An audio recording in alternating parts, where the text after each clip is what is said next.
I try to involve a psychologist with us, and really, you always have a hard time. This is about something different from what we do daily. We have to make a change. And I'll give you an example. Please, look to this. What is the button?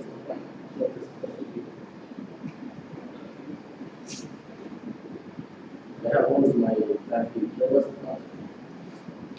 Okay, please look to the and tell me when you think the chairs in the front or in the back. This chair.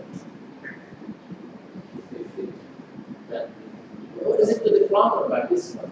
This is to the front. This is to the front. This is to the back. This is to the front. All right. This is all you can see to that. This is the back. No, you can't. Whether you're on the front or back. This is a logic impossible. You know, impossible. You cannot think the existent and non-existent. Okay, you're looking to the back. Great. So what you mean? This is actually what you mean. This is the back, and this is the handle. So see it? I see it. The opposite. The opposite. All right. Look. Look to this, please. Concentrate.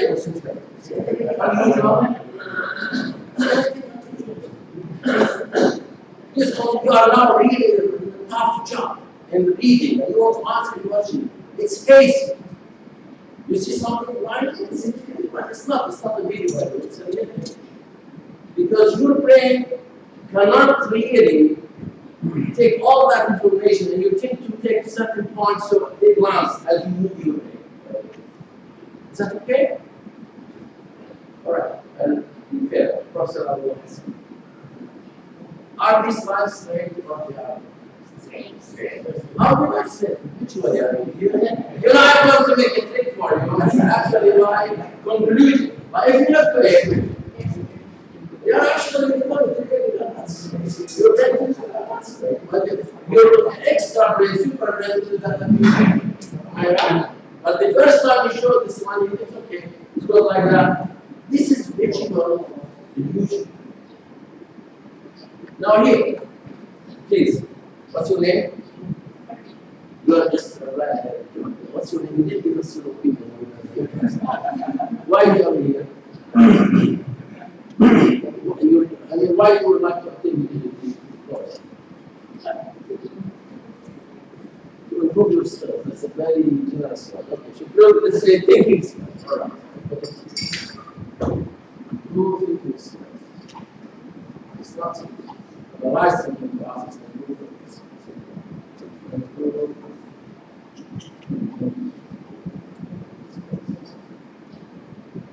Okay, please look here. Can you show me how to see this? What is the front here? Please look. What is the front?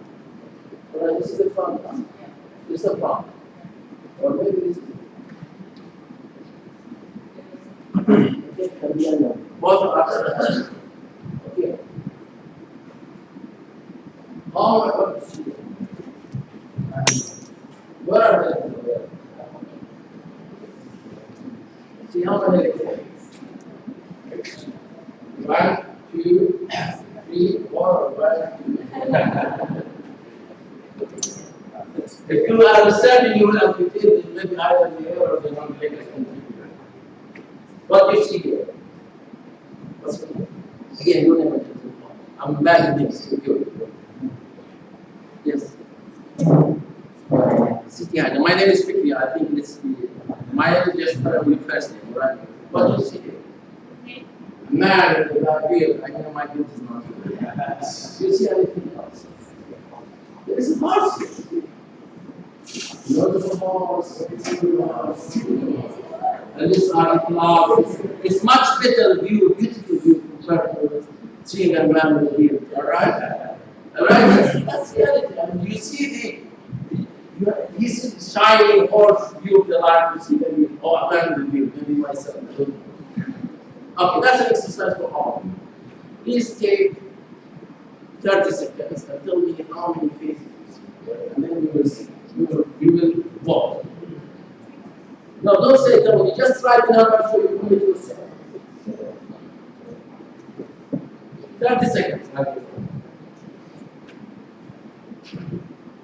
Half a minute. Just tell the number right. I like this because then you commit yourself. And that's you have one more chance instead of the application dies fast.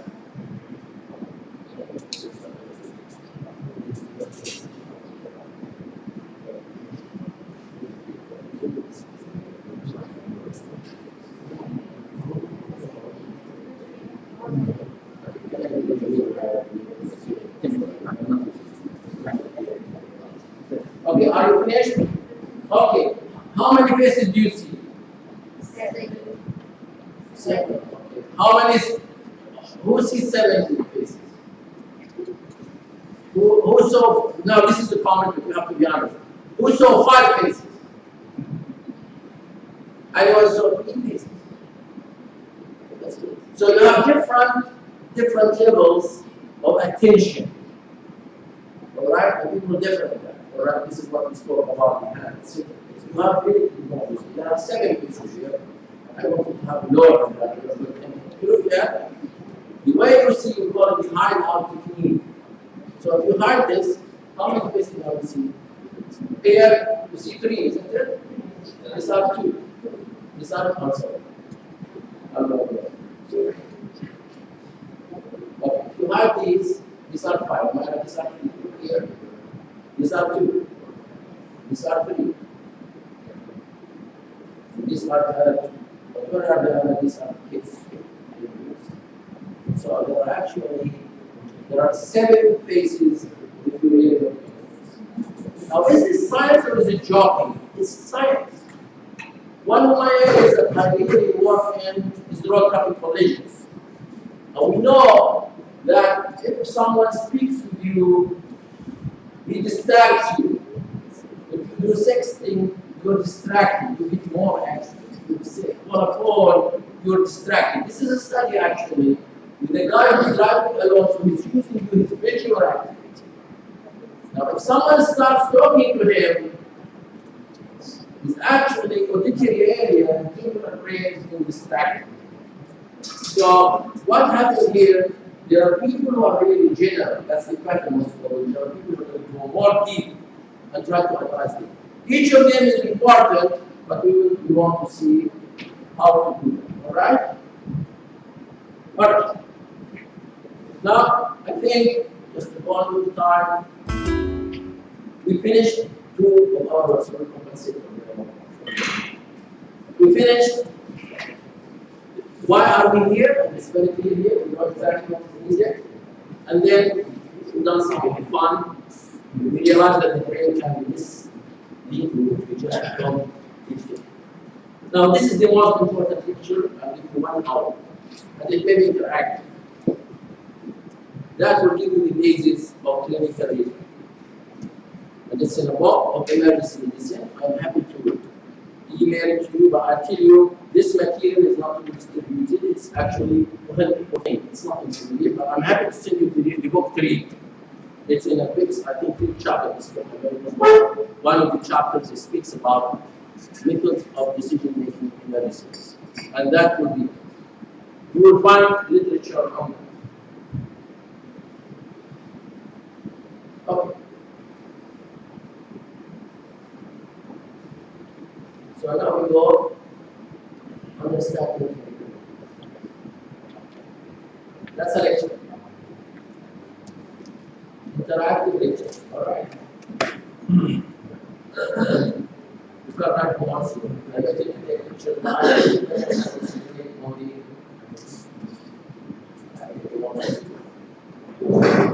Now, if you look here,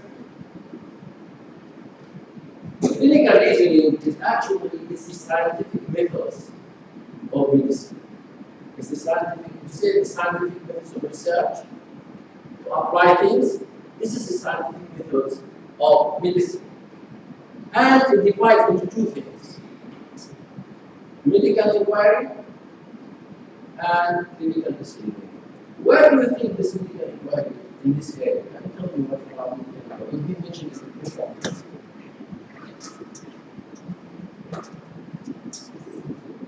Medical inquiry in reality is actually a combination which your emotion is so hard. You want to solve a problem and you try to connect. It's like Sherlock Holmes. Alright? This is different from decision making. Decision making, you are asked not to analyze the problem, you have to take action. You have to make a decision. You understand? It follows the medical inquiry. Medical inquiry can be research most of the time, or reading about your own problems. You have faced a problem, you want to know it. But decision making is what you use in their class. And this is what you use. Now, if you have this, actually your brain is there, a lot of input from different senses, and you want to evaluate, diagnose, and manage it. And that's it. Alright? I'll give you this example. This is a lady I was involved in managing here in 1987, 30 years. And you have here a lady, 37 years old, 13 female, with 4 kids. She has 4 kids. She came with severe pain. She has tenderness, barking, rigidity in the right abdomen, and then blood pressure is 80 over 60 weeks ago, and then plus 136. He's hypertensive, severe right upper quadrant. What comes to your mind first? Quickly.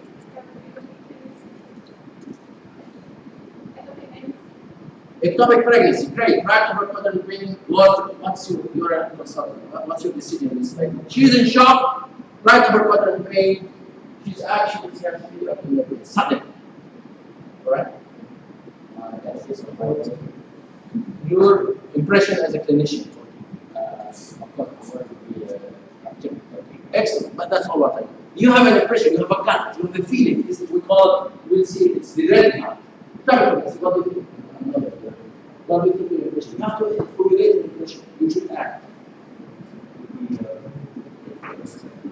What's the stylus? Great. Why do you think right upper quadrant stylus?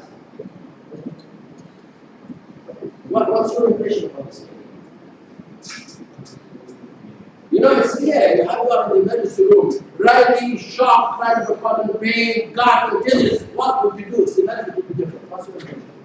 Don't be shy, please. Rupture ectopic pregnancy. Great. So, what we think here actually is rupture ectopic pregnancy. How did you go up? What didn't have that? Because the dog. So, now there's fluid here.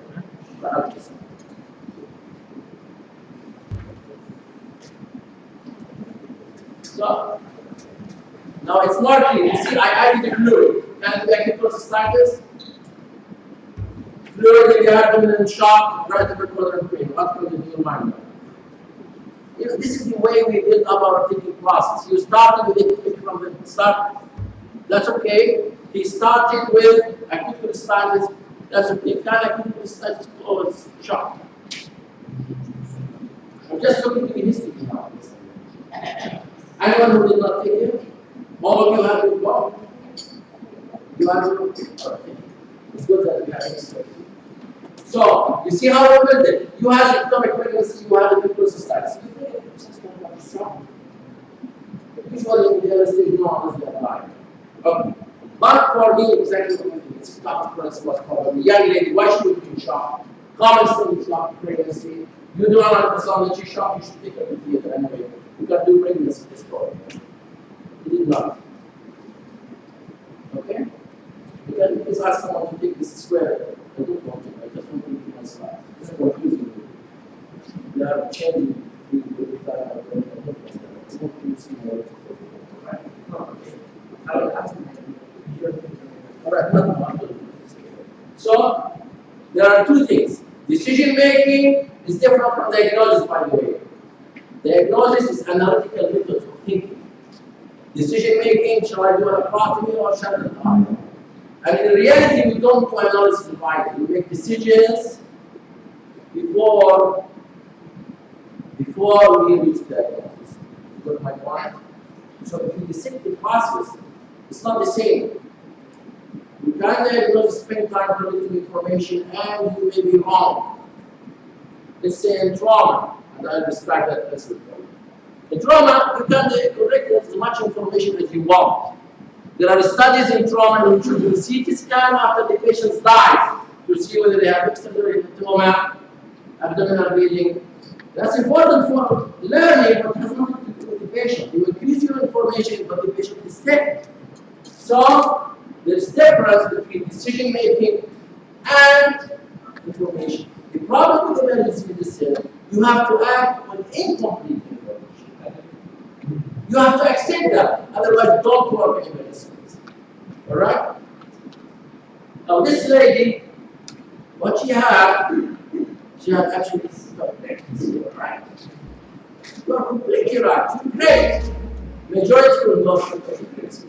This is what we think of. Isn't it? This is already identified. Same picture. Shock, but not this one. Abdominal pain, pregnancy test, take her to the receiving part. We have another open here. And you remove the vitamin to the lady's brain. Now, this lady did not have it. She had a rupture. And the clue actually, of course, what attracts you as a clinician is the hypertension initially. And you put your first line, what is the cause of shock in a lady? What is the cause of like you're going to find? But what we say actually, and this is the term that you should really remember. This lady, we thought it's acute cystitis or ectopic pregnancy was clinically internal. We actually don't. Now, the patient, which they say, and this is why I wanted a quick decision. The quick decision comes to your mind, pregnancy. Let me say, if you see horses, if you hear sound in USA, if you hear sound of hooves in the Irish forest from the tunnels, you see hooves in the UK, it's not only horses, and not see. You got my point? So our mental way is thinking in the pattern. The pattern we see a lot of it, so there is a process that takes us there. Now the art is to pick those things that I will tell you. The time to stop and say, no, now there is something smelling. And then you reanalyze the thinking process, and I'll show you how to do it. But if you hear wolves, they are horses, not zebras. But in our city, we have a zoo. There is a scale of probability that the zoo has an outcome. The zebra has an outcome in the zoo. For example, in India, there was an elephant who ran out from the zoo and killed it. It's a possibility, but it's not. Now, this area which we've been discussing, there's a lot of research in the identification. How do we think? It's really very interesting. If you look here, the problem-solving approach which was mentioned here, it was thought that the problem-solving approach is the skill. If you know how to solve problems, you can solve all problems. But in reality, even if you are clever, and I tell the students that, and you didn't practice medicine, you will not get a doctor simply because solving problems is not transferable. Each problem, when you are put in your own problem, and this is what we see in Europe, in certain specialties, people are so good because they are solving certain area, but they are concentrating on certain areas of experience. You have to be in different problems to be able to solve all these problems. So this theory of problem solving was not related to this problem. Then they said, okay, it's information, it's knowledge. It's like a print out of the brain and you start the result. It's like a computer. And finally, in the 1980s, 10 years have changed. 1990s, they said, no, it's mental representation of themes. You had to think that this is ectopic pregnancy. He had to think in his mind that he sees more acute prostatitis than sitting than you see ectopic pregnancy, for example. It depends on the city where you are. And the way we make decisions actually is one-fold. It's the pattern recognition. And this is what we say. What is the common thing? What is the pattern we have? The rule using process, this is very easy because your boss makes an algorithm, you have to follow it. whether you think or you don't think. And I show you examples that sometimes this does not work, and sometimes I don't follow algorithms. You will be surprised. But I am responsible to stand up in front of the court and to tell you why I did not use the rules. I'll tell you that. I'll have a great example of this. The other method, which is really you're so proud of it, there is an unusual case that you find, you made a theory of different differential diagnosis. Actually, in case you make a hypothesis and you start deducting one by one, and you cannot go to the second option unless you deduct the first option. We call this hypothetical deductive. We say, what's the definition of diagnosis? Actually, with experience, you don't go there. If you notice, if you find a student, I'll give you a story, one strange story. You have a medical student, there is a round with low back pain, alright? And you have a lot of problems on the pain and oh, what do you think is the differential diagnosis of this? He said, pancreatic cancer. How did you know that? He said, is there anything possible appendix of pancreatic cancer? So, because you really make the differential diagnosis, and the students are doing this, but they don't go further. As we get used to experience, we target directly, and we forget about the others. And always I teach the students, please be wide when you're thinking in narrow, so you don't miss anything.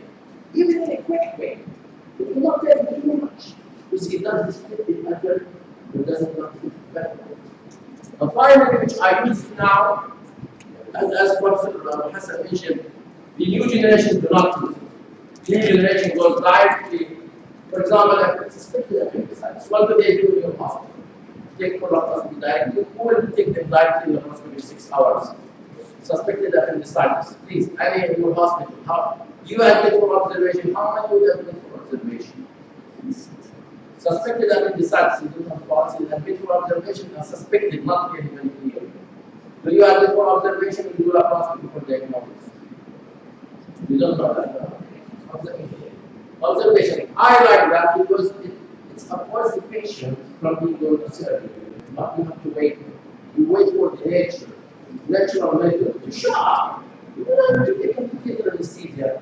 While new generation in our city, they like to strictly decline, they will run the surgery, they will get more money, and that's, but they never really think many times whether this is actually. I'll give you a story. You know, I'm an old man. And this is an ethical issue that we face it. I was asked, I teach regularly. So I came to work. And I asked, oh, yes, we have a patient who teach home. Yes, we have a patient with appendicitis. We're going to take it to theater. So I had a student, his name is Ahmed. Okay, I'm not going to one, we have a nice case of appendicitis, let us examine this case. He doesn't know anything. It was really very shaming. Ahmed, what's this? I mean, I'm sure you all do an examination, you should really know how to make a history. And then I started to behave like a student. Not like a Muslim, see the difference, that's the difference. I don't know. And then I started taking history. The patient has pain since 1 month. The pain has some sweet. He has some pain. I feel very soft. This is not a good sign. And I have my ultrasound machine. This is a very great scale. I put it there. There is a mass. It's not like an appendix. You know, the mass is very clear, depending on the stage, you can't tell appendicitis or a mass. So I raised the form with the answer. I told him, please, brother, tell you this thing. No. Don't operate on this patient. I'm not in charge, but it's ethically, I can't examine the patient. And just to examine him as a student, I couldn't do that. I'm used to really can't. I want something to do this. I just discussed my opinion. I don't make a decision. Please don't operate on this patient. What may happen if they operate on this? What I was thinking of. Appendicular mass. You think appendicular mass will stay 1 month? Will have the area without the mass? What do they think of in a child, a 10-year-old child? Take what? Please. He has a back, he has area, abdominal face. Anyway, sorry. So, what I was thinking of is quantities. And the problem if you are disciplined for quantity is this patient will start getting soon after his walk, he will get the right. And then I said, okay, his mother was there. Okay, then you don't have to be she had got that's really, there is something by the way for difference between ethics and legal system. The legal system should not talk with the mother because they are not the people. And then she asked me a simple question. You are the old story, you are listen to that. Are you going to read it? It's the Prophet said, you examine your patient and not taking it read. Because I wanted to teach her. Now the mother approaches you. I made a mistake legally. And she told me, Professor, you examine the patient. If it's your son, look, this is the top ethical question you can do for anyone. And I have said, I mean, Allah subhanahu wa ta'ala is a great curer, but I have tough positions, ladies that are almost 8 years old, almost dying. I couldn't sleep overnight. You can ask this simple question. She asked me directly, if it's your son, Dr. Mahathir, you suspect, what would you do? He's 10 years old. I mean, I don't want to go into that, but just what would you do? And I'm in a position, I mean, of course, you deal with numbers. I deal with numbers. By the way, this will go into the 6 type information. You should know that. It came to my mind, I mean, like this. Okay, look, I'm sorry. If it's my son, I will not even do CT scan because I don't want to expose him. This is actually the problem of knowing knowledge. I wouldn't take him to CT scan because he needed one foul to take him to keep after 12 years. So what I would do, this is what my advice. What I would do is I would put him 95%, read the ultrasound after 3 days, get a appendicitis, it will change. If it does not change, I will use it. This is a discriminating process. You can take information and you are really trying to what I'm doing. I'm balancing the benefit against the harm. The harm of doing a CT scan at this stage is there a way to avoid the harm? Yes. I have the tool, I'm doing it. Why not to do it? Maybe in another setting, the people don't do it. They don't for the patient, they will do a CT scan. It's okay. But the issue is that you look how the environment, you weigh the benefit against the harm.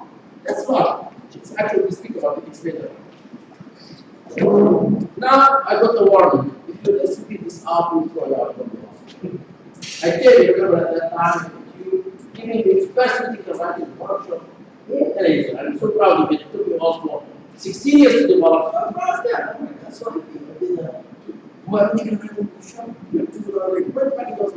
We are warning you. If you do this again, we'll take you out. It's illegal to discuss with the family, which I know that. But you know, if you go about quality, I don't want to go to that. That's also decision making. You start with the structure, procedure, and outcome. The doctor is ethical responsibility is to protect the patient, not the system. You have to know that. And I struggle on. It's not our duty to support the hospital. We have to be polite doing that. But he was not my patient, and as a teacher, I thought using as a tool is non-ethical. It's a comparison between legal system. I know it's illegal, I think I don't go over the system. She asked me, I talked to the doctor to try to solve it. Now the family got angry, because I did it twice, and they refused to match. They said, no, we don't have that. We started with the doctor's senior accounts. They did that part, they did not replace. They did not replace. They did just this bad, and I wish I could show you the image. It's a Crohn's disease virus. So the chairman came to me and said, oh, this is so simple thinking.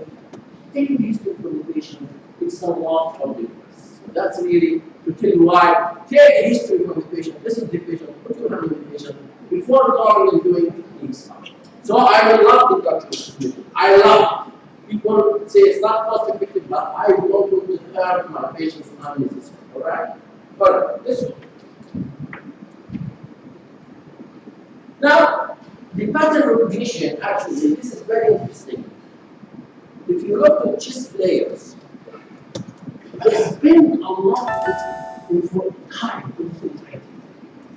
You can spend a session of 4 hours trying to solve a problem to a steam thing, so obviously the steam angles. And their principle, they think that actually chess player is patterns. It's about 30,000 or whatever it is, 50,000 game positions. If you remember them, you will be a great player. But believe me, one of the greatest players in the history, I think with world, etc., a kid, 10 years old, challenged him in a way that he could not really see. Why? You know why? You know why? Because kids think outside the box. If you look to this logo, this is not my logo. I went to a critical illustrative class. I told them I want to look for my Prof. She said, you want my advice? I told him, yes. She told me, you have to do some asking to make a logo. And she was really right. Look here to the logo. Actually, the policy is the T for trauma, and the sun is the G for trauma group. And our culture is a car, and it's from days. The days are falling. This logo is now over 16 years, and it's becoming better and better. And she's right, because you know what? Kids are not actually inspired by previous things. They think from fresh, and this is why it's a pity, as Professor said, they are so much concentrating on thinking classes, not opening their mind, not changing things. All right? Okay. So now, by the way, remembering is the lowest level of critical decision making. Memorization is not decision making, it's knowledge information. It's important because make wrong decisions if you don't know, but it's not decision making. Alright. Now, what's the hypothetical approach? The hypothetical or deductive approach uses previous knowledge to create new solutions. And it's a conscious analysis of thinking. You are putting your nose, ears open, and you don't make a judgment. And you try your best to reach a diagnosis after really seriously thinking about this. And then you make a decision. Like, for example, this boy, I did not make a premature process that this is a decide. You make an analysis, you make a theory, and you try to prove it and disprove it. And take this thing. Think outside the box. Think outside the box. Be creative in thinking. Of course, you have to follow the rules, you have to follow the margin. But at one stage, you should really think that this is not the majority. I'll tell you another story, an external story. I was with my senior registrar, sort of Riyadh, late guy, he's not sort of the practice, vice president master. So I was in charge of the patient, examining the patient. I looked at that. Riyadh. It was a young man, air under the diaphragm, pediatric pain. What's your patient? Very few, nothing. So then said, okay. He came asking me, shall I put him in? We have no, this is a perforated time. And we were more knowledgeable on this part. Wait for him, perforated time can be actually treated for therapy. I'll see you tomorrow. Then I examined his back. So then we are going to break it. And after that, then I thought, he was honest there, okay, you are a very honest student, believe me. He told me, Prof, he told me before that I was telling you what is duty. I used to like this patient. Why is it? I don't know, I don't know, Riyadh, please listen to the patient. You have to know your anatomy, you have to know the story. This patient told me I have a Malacca pain. A Malacca pain is the problem. The fever was before the pain, not after. The pulse was low, 60. The abdomen, and this is very important for you if you are a clinician, the abdomen is tender but not guarding. In typhoid, I'm calling every calculation, by the way, it's tenderness without guarding. This is a you can't stage the threats are not the same. And the white person is not hard. It's not that. Did I see any radiology, by the way? I did not see any ultrasound. I did not see the chest X-ray is there on the diaphragm. But the clinical diagnosis referred to you. How did I get it? It's actually from taking history from the patient. Alright? And that's what we say I put in back. Now, what do you do actually? You have the story, this is an example. You collect data. You have a proper problem representation. The worst representation you have is to read the file. You take the proper history representation to solve the problem. If you have wrong information, you go to the wrong cell. This is why I never read the notes of the patient if I'm asked to examine before taking the history myself. Believe me. The commonest error in medicine, and Prof. Hassan and Prof. The commonest error of emergency medicine is you assume that the diagnosis is correct. And you focus your eyes into the diagnosis and you never question yourself. And then after that, you make the hypothesis, and then you search for selection of difference. Either you prove it, or just prove it, you go ahead till you find the proper diagnosis. You go around till you find it. Alright? Of course, you have the knowledge, you know the context, the setting, the experience, all of these come together for the hypothesis. Now,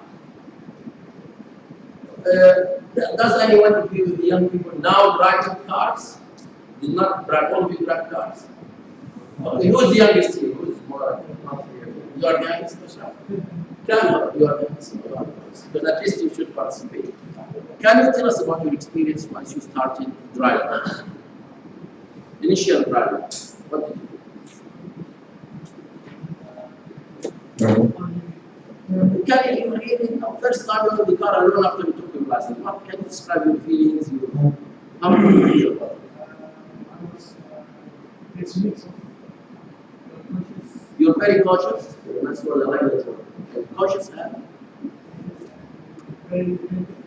very attentive. All your senses, your ears, nose, and you'll be frightened. It's not the frightened to be accident. By the way, emotion is the most important factor in this field. So he's describing exactly. You're cautious.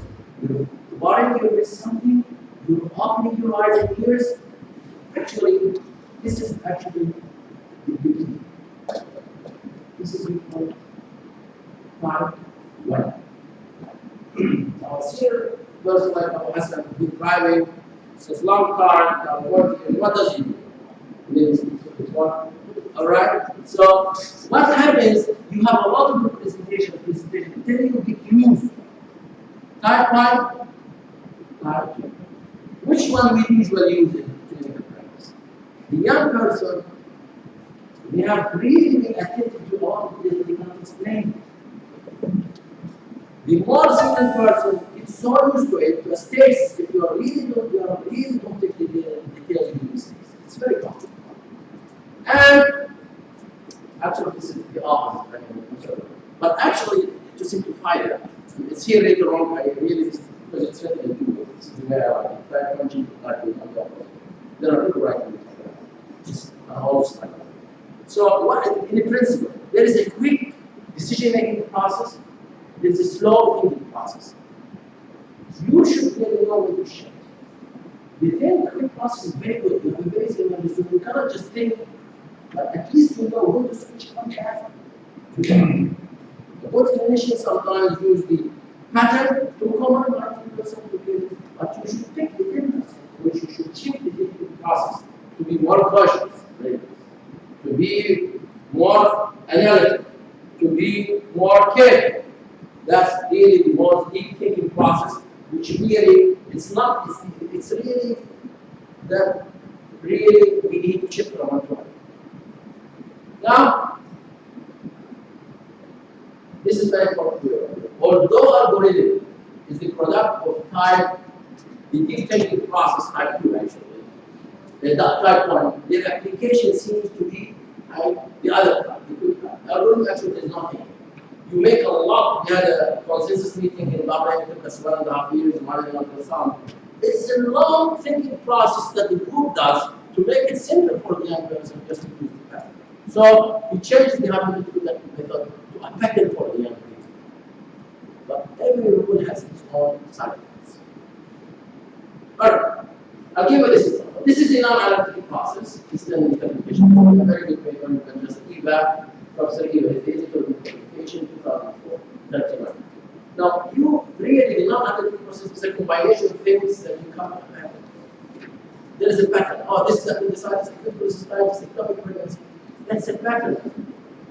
Now, the analytical deductive process is actually ruled by comparabilities. The probability, I mean, I would look at the probability of getting a patient with area, with etc., does not fit that. So you make different combinations of symptoms depending actually on their probability. Alright, I'll give you another example. This is published actually. This is not challenging different way. I was challenging for me. A 20-year-old woman.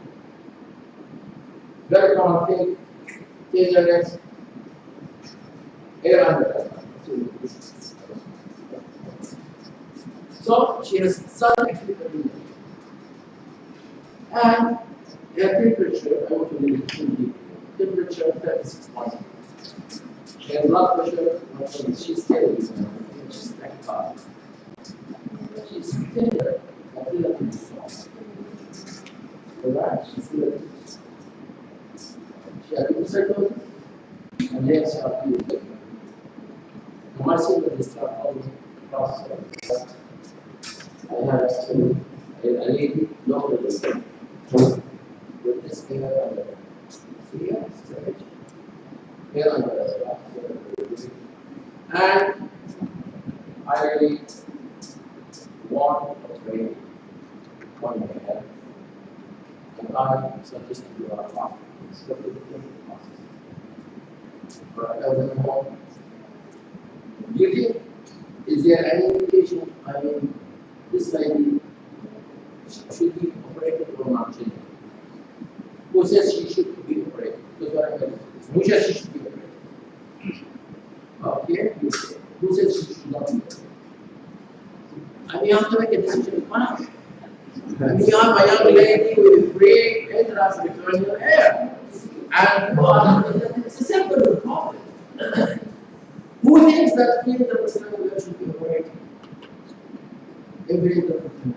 That's a good question. I'm not sure if I go back. One day he came to me from trauma. Who thinks in trauma if we have 300% hair, the patient should be operated? Trauma, 300% hair. Okay, that's one goes good. I would operate them all of them.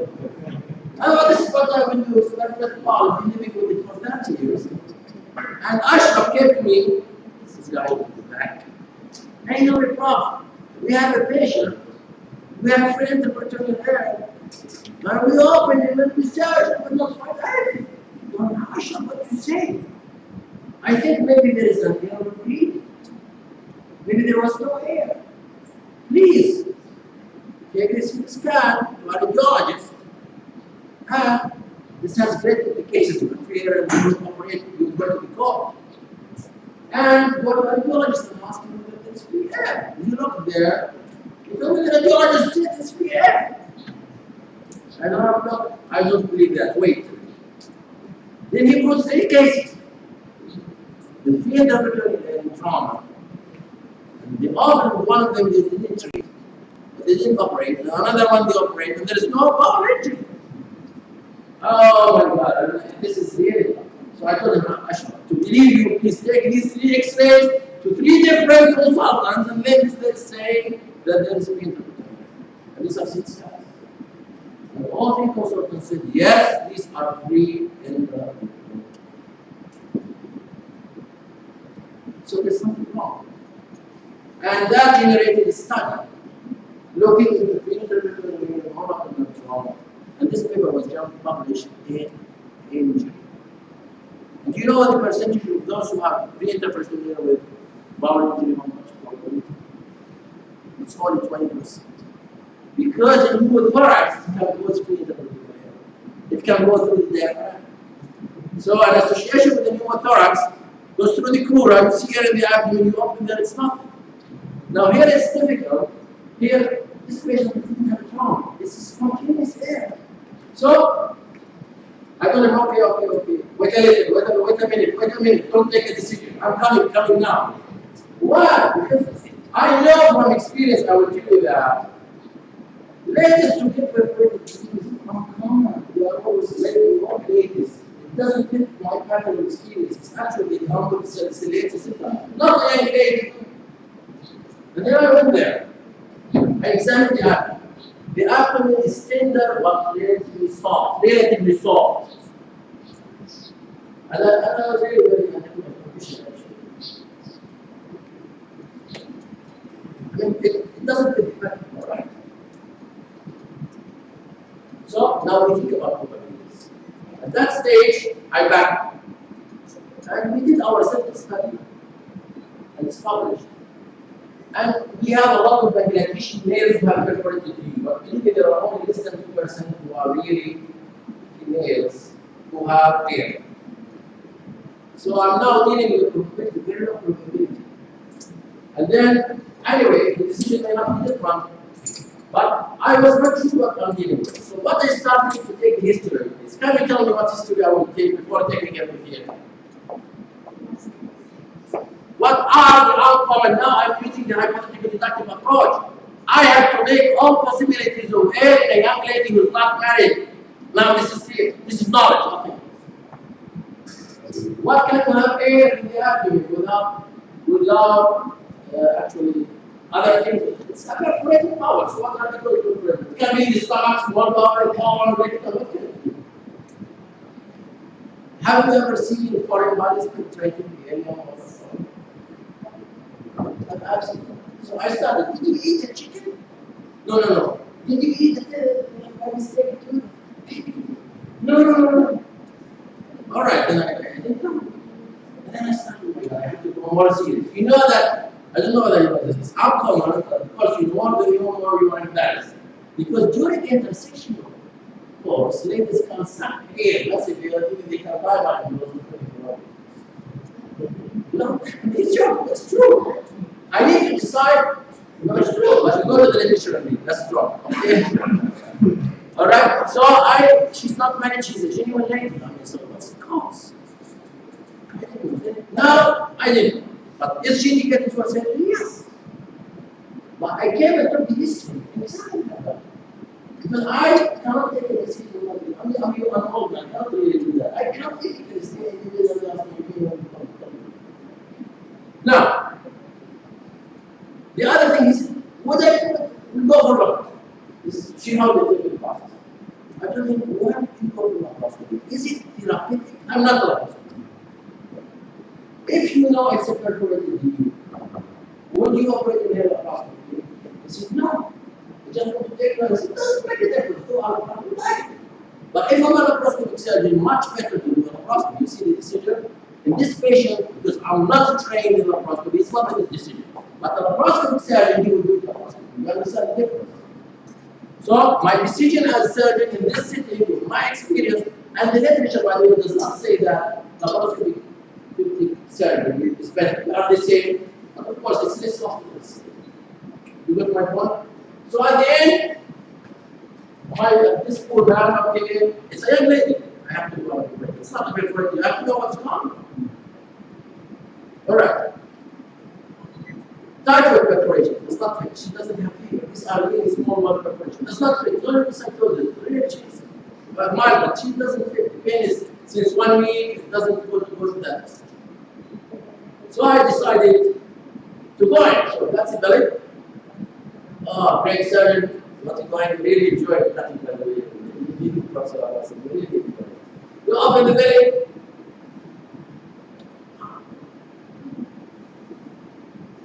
And you search everywhere, I couldn't see anything. I looked at the uplifter proposal, oh my God, did I listen to the part of the oh my God. It's very impressive when what's my doing. And I said, please, can you show me the X-ray? It's free error, it's free error, there's no need for a problem. And this is also very important. I spoke about open videos. And everyone said, don't use this.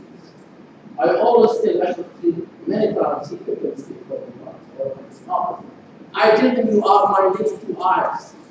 You lack my good correlation. If you are so threatening, you don't use skills of young people. I think there is some tinge. This doesn't look nice in the So there was a tinge. Oh, you are right, there's a tinge here, there's a problem here. So what I did, I looked at this. It's fair, really smooth. This stage, I dissect is now the column is being pulled out. But look here, unusual. Diverticular connection lady in the transverse column. Right? That's really an unusual thing. It was perforated at the tip here. See here, this is the column, this is the transverse column, the vein is here, and there's a perforation there. I took it out. Then what I did actually, I cut the basic of the line. See here, the line. Close it in 2 layers. See here, this is the nice thing you see. And you close it in 2 layers. Now this is for image. If you want to finish your thinking process, believe me, many surgeons will do that, which did well. But for me, I didn't know it's coming from. Directly you have to come here and then later. Now you are right, you know, it's morning. So my question now into deep thinking, we spoke about who wants to know about analysis of thinking. Who said I want analysis? Now the question, which is very important for me, is this congenital or acquired? If it's acquired, it needs to be marked. Now we have to call the lady, and we discussed the beginning of her hair, and it was the same. And the histopathology was actually this histopathology, comparing that is congenital, and it's never been reported. And we managed to publish these different ones. I'm happy to do that for any of you. This patient actually was published. Now, why this is in medical writing idea? Every case in medicine is a research project. In research, we do 4 things. What do we want to answer? We call this aim. How I answer it is called methods. What did I find? It's called results. What does it mean? It is a discussion. That's research. You go to any paper, the abstract, many of you have submitted the abstract, aim, methods, results, and conclusion, which is actually a discussion. Is that okay? Now I look to every case as a real case, research for me. What do I want to know in this way? How can I know that? What should I find and what is it? That's research. That's really a teaching research therapy. That is research. If you don't know how to research your patient, you will never be a good researcher. I should have experienced that, and you know the difference if you look systematically in the way you think. So what did you do? In this patient, what do I want to know? The correct diagnosis. How can I answer that? What is the problem? What did I find in this lady?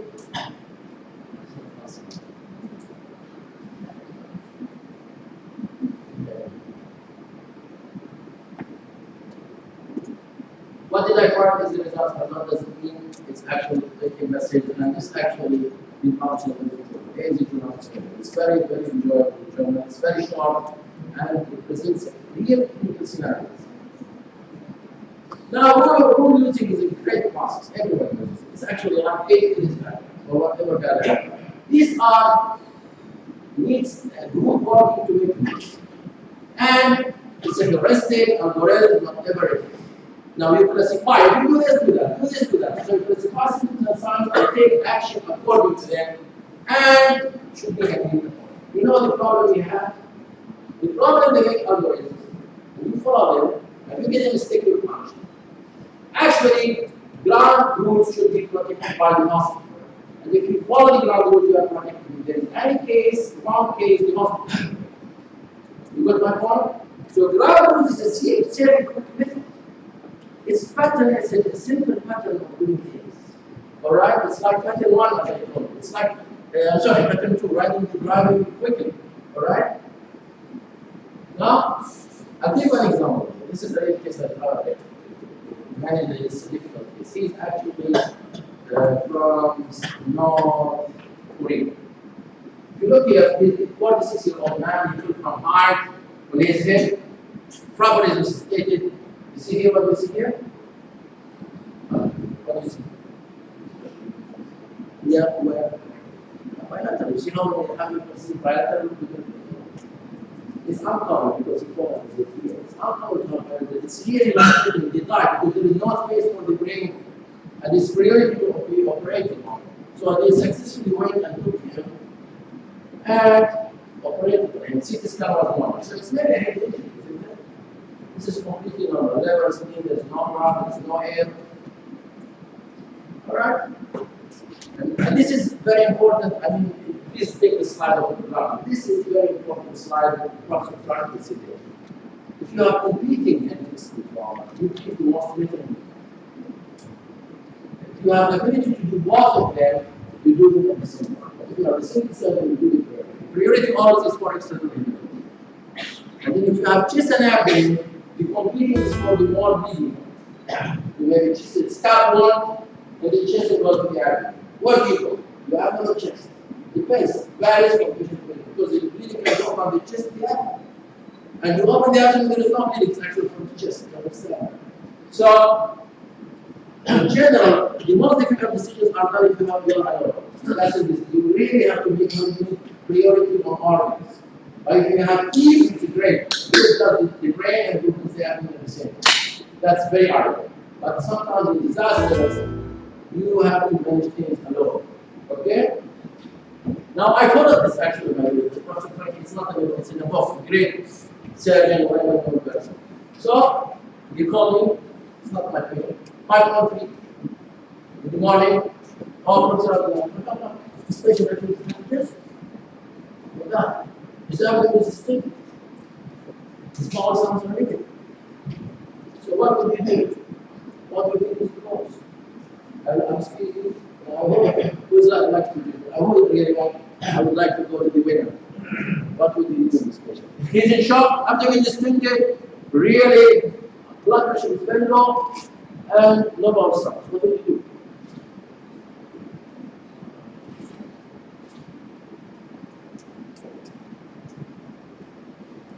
Breathing is correct.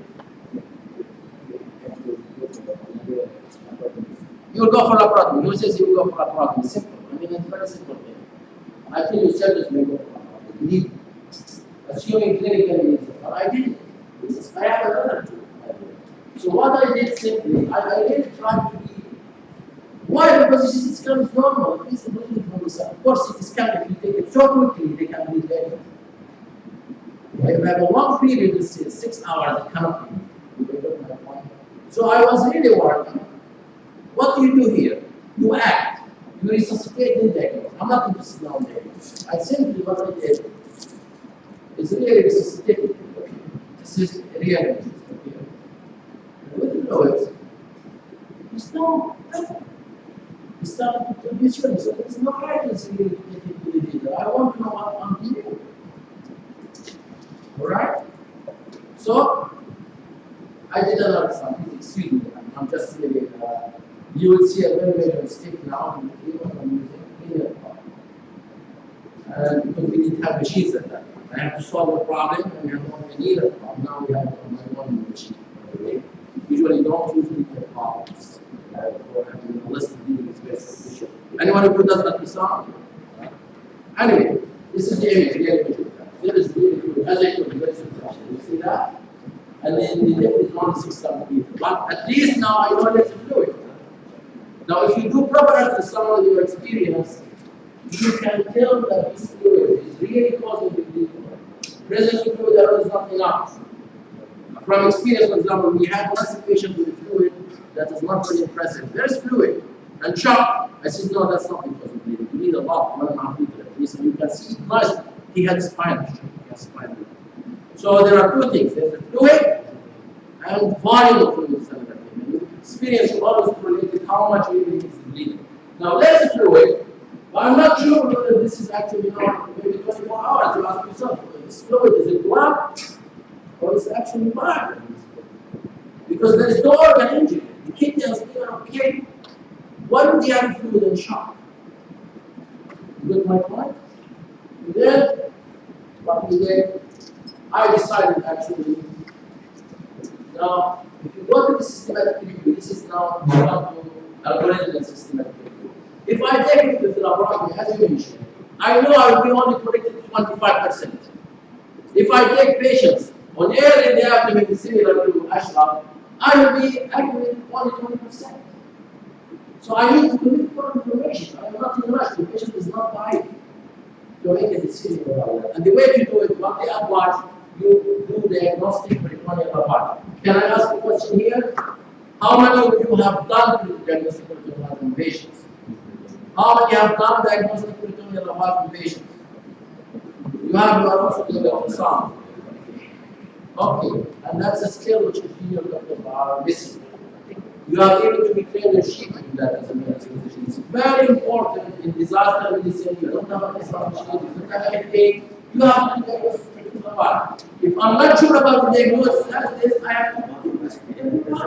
So I did want to be sure what is it doing. You got that point? So and then once we did that, it was serious. Death is serious. It was not cloud. So what you got from cloud? Okay, now this decision actually is because we have to define the decision. By the way, trauma surgeons say either it's positive or negative. There is a middle area which is called non-therapy. It's to diagnose. Also, a problem can do this diagnosis. So I decided to go for a diagnostic. You got my point. It can be negative, not do it, not to go to the diagnosis. It can be shock with the clear evidence is found to operate with as therapeutic. I was not sure what I am dealing with, and then it's called non-therapeutic laparoscopy. And believe me, what I did that. My God, it was not blood. It's only 700 ml of terminal. It was actually from resuscitation. A lot of fluid being given. They can get abdominal party syndrome. They can get a lot of fluids and effusion. Actually, all what he needed is resuscitation. Nothing more. I resuscitated him, but that fluid was before. So, what shall I do? I'm really always, if I make a mistake, I want to improve. This patient, look here, his albumin was very low. That's why he had a lot of fluid. I reflect back on my decision to improve my skills. Look here, and he went home actually 2 weeks ago. Anyway, that decision was not wrong, but it can be refined in the future. Look at my point. Legally, it can be prevented, but for my own sake, it's not enough to say the patient is enough. He went home. I'm happy. I have to say why is there a way in the future that I can pick patients that I do not really need them to operate on them if they don't have liver and splenic injury. Now you see how much is more precise in a patient like this again, so I can understand. Now, this is the, if you go to this, this is the algorithm that I spoke about, the fluid in the abdomen without organ injury. That's the scenario that you have to follow. Now, in trauma, it's very important, by the way, to mention that in emergency medicine and trauma, the most important thing is time. What are you dealing with is very difficult. Why? Because, look here, let's say a patient is bleeding in his vessel. With every 3 minutes, the probability will increase 1%. That means if you wait 1 hour, you will lose 1/3 of your patients. Just by waiting, you did nothing. So what happens here, this is actually depends on what we call the consequence. By the way, this is not in any book, not in any literature, published. I look for it. I just listened to this guy. His name is Zidan, 2002, in one lecture, and this one. It's a very, very elegant book. Now, this is the probability and size of information. So, the more you wait, you can get more information. You can take a CT scan, you can do a lot of things, MRI, whatever. So, what happens with time, information can increase, but the death will increase also. So, what you do, you have to act on incomplete information so you can increase the probability of survival. And that's the Exodus principle. You collect data on the area. You don't go to the chest, you act. So the patient then survives. It may take 4 minutes for the teams for him to die. If you collect data on the chest and abdomen, it is almost dead. So you do the airway and you act. B and act, C and act, and then by this way, what happens? You end with a lot of information in an patient in the longer term. You get that point? This is a very important concept called concept analysis. And what is happening here is that it's actually a similar scenario to a ship which is sinking, an airplane which is falling, and the trauma patient who's dying. There are three principles here. What are these? You are dealing with this very serious condition. You have to make a decision in a short time. Once dramatic effect, and you make a mistake, the patient will die. So it's really very stressful. That's why people get paralyzed. They don't take a decision. Sometimes I had once a patient, princess, and I came with the blood. Take her to theater. I think this the director of the hospital. I say princess. So, look, I have only chance 20% for her to survive. You have really to be very decisive. Most probably she will die on the table by having a chance. That's very good. I think she died on the table. Why? Because she has a clinical fracture. If she has clinical fracture, then she will survive. And if you wait on her, if you want to do more information, she will die anyway. But I guess the chance 20%, I have noticed that, and this is fine. So this decision making, very serious. Patient will die. You don't take it. Short time. Once, that's a challenge. You want to be a medicine decision from a surgeon. That's what you should do. This is here. It's not in your hand. That's you really have to understand that. If you wait, patients die. I have a lot of them in my medicine. I struggled with a patient who has a missed for 2 months. I took him live to the spent with him 7 days. He died. I had another patient, 90 years old, shocked, blood pressure 40/20. I stayed with him 50 days. He went home free. But if I don't take the decision, he will die anyway. But you don't do unnecessary things. These are young people who are very, so the issue here, time. You cannot wait and wait. Patients will die. You put that point. But you should be wise. And I'll give an example. This is, we actually follow APS in our hospital. And this is a patient who was in our hospital. And they didn't follow the APS, they didn't do logistics, they almost died in disease. So doctors are very good. You should do a chest X-ray before you take the scan to be sure there is no massive pneumothorax. So not pick a small one there. But at least you will pick behind massive pneumothorax. And you can see the CT scan is great, but what's the value of the patient lines? You got my point? So guidelines are great, but they should be followed. But I didn't understand. And please, this is your exercise. Now I want you to be honest with me. This goes to what's called ethical and legal. This occurred to me actually 2003. Also the Ashraf, I think you will say. And please, now I will stop here for 5 minutes, 10 minutes. We are on the floor. I'm in a busy line. You're really busy. I had at that time always. You are the young man, you're the young man. You come and approach me like this. From here, you come to me. Alright, I'm reading this really very sick patient on this American company now. And he used to come to me and he's now coming to me. It's okay, it's okay. Alright, he can do it. Beginning, look. He is under the new service. He's been in the hospital for 2 weeks. Why did he not go to the hospital for 2 weeks? We did that before. We would keep people protected. This guy, he's young, he's expectant. What did he do? He was driving the car and a bicyclist came in front, he killed the bicyclist. And that's a lot of money. If you are not insured, it's very prison. And he was kept in the hospital for 2 weeks because next day we send him outside the hospital, he will go to the jail. He will go to the jail. So he was kept for social reasons, not for.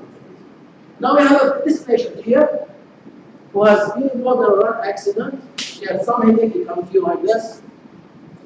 Doctor, I want you to do it. Does the guy die of injury? No loss of consciousness. Does the guy die of injury? Does he need the CT scan of the brain? No. It's not. The Canadian study more than 12,000 cases. No way. Unless that's what it's killed off. This is a guy who in 2 weeks, if he has a problem, You could have been there. There's no reason medically actually from the intravenous trauma could go to really solve the problem. And it's not easy. You must actually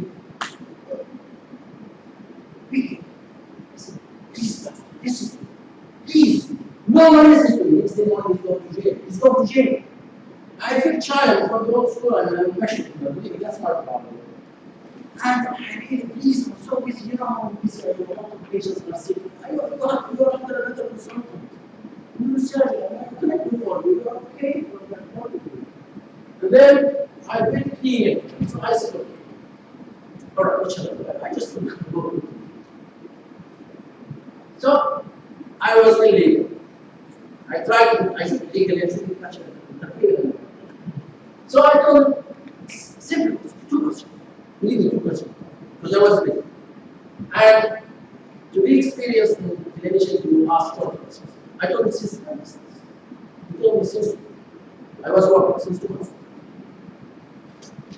Do you have anything else? Yes, sometimes I simply want to go out. I got. Alright? So I approached his eyes. This is his eyes. He had a smile. Believe me, this is what happened. Nurse, please, I need a microscope. I got the microscope.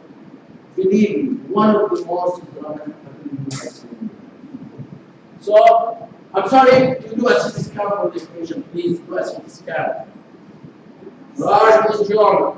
What happened to him? The meningioma was crossing in the chiasma. And the patient, because chiasma, you know, they don't see plastic. And because of that, this guy is not supervised because he doesn't care. He was not actually naked. He was a patient. And instead of going to the jail, he was being operated next week. And asked him 2 questions that they would see how much it really depends for a white operation. Did you notice that? Your job is very important. I could have said, I'm sorry, I'm so busy. Legally, nothing. Actually, I may be. At that time, there was no complaints, but people have no complaints. Because they think you are actually picking this is another problem that people will think. People, for example, consultants don't like people to approach their patients. Believe me. Because they know they're right, I pick something, but ethically they cannot stand up. And that's one of the problems with the legal system and the legal system. You got my point.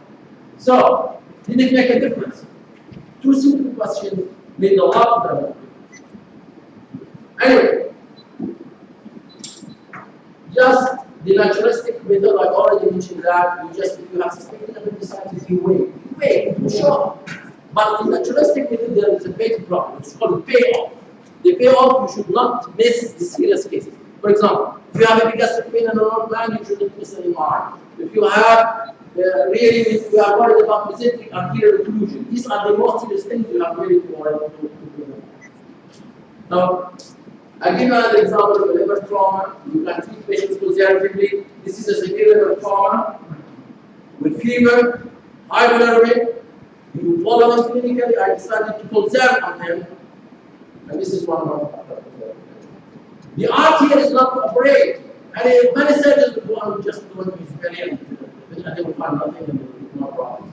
But this patient, with all the hardware, tenderness, there are criteria involved and follow up. And all what I did actually is a naturalistic approach. Because I'm not sure, I'm aware that he wants to do it, does not, and he improve. Because my point, that's not the naturalistic approach. Okay? Which clinical decision do you have to choose? Which is better? There is nothing called better. A good surgeon should use all clinical decision, should use all these. And let's actually go back to the paper.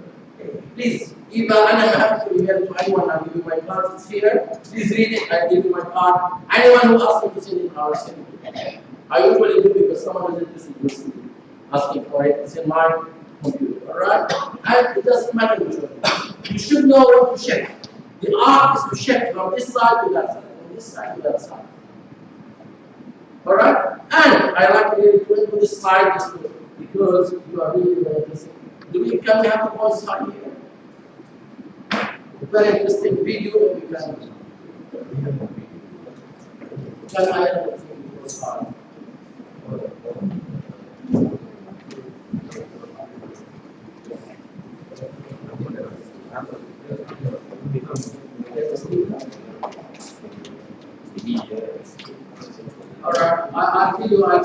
you I'll speak in the state of the Mama.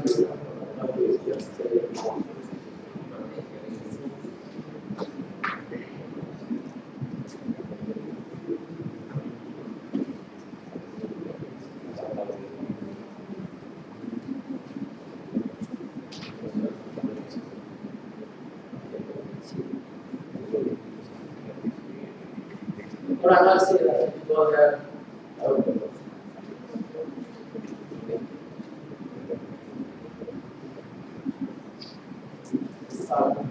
anyway, this guy coming in, he comes to him and he says, excuse me, you know this one? It's actually come here, what's the time? And he just started talking and says, how much is this? So it's now 7 o'clock. He said, are you sure? I said, yes, I'm sure. He said, no, do that. And he charges his watch. Alright? And then he comes in the evening, he comes back. He comes back and he says, hello, good afternoon.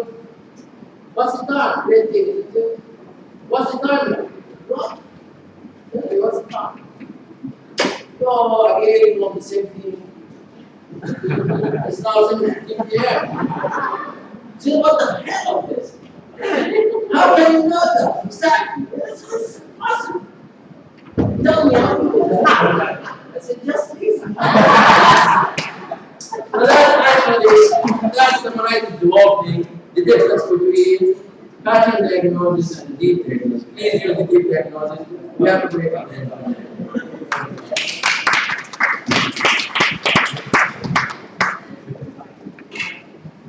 I think we are on time.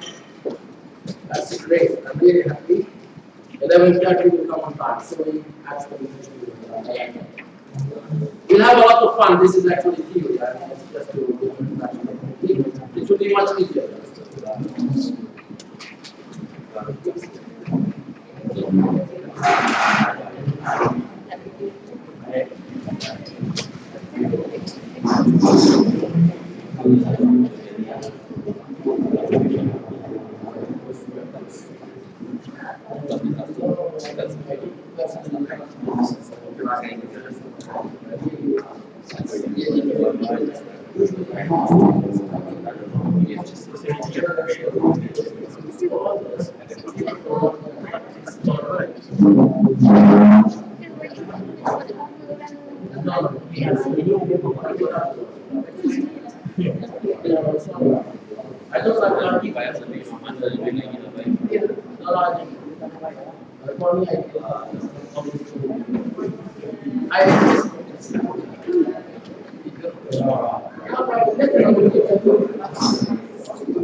Would you like it?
Oh, you got chocolate chips.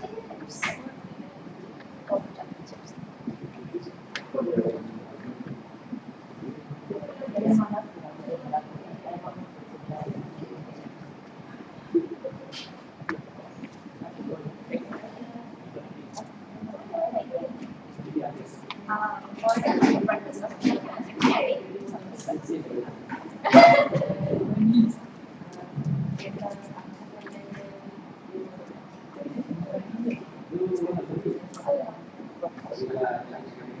Ni makan aja ke?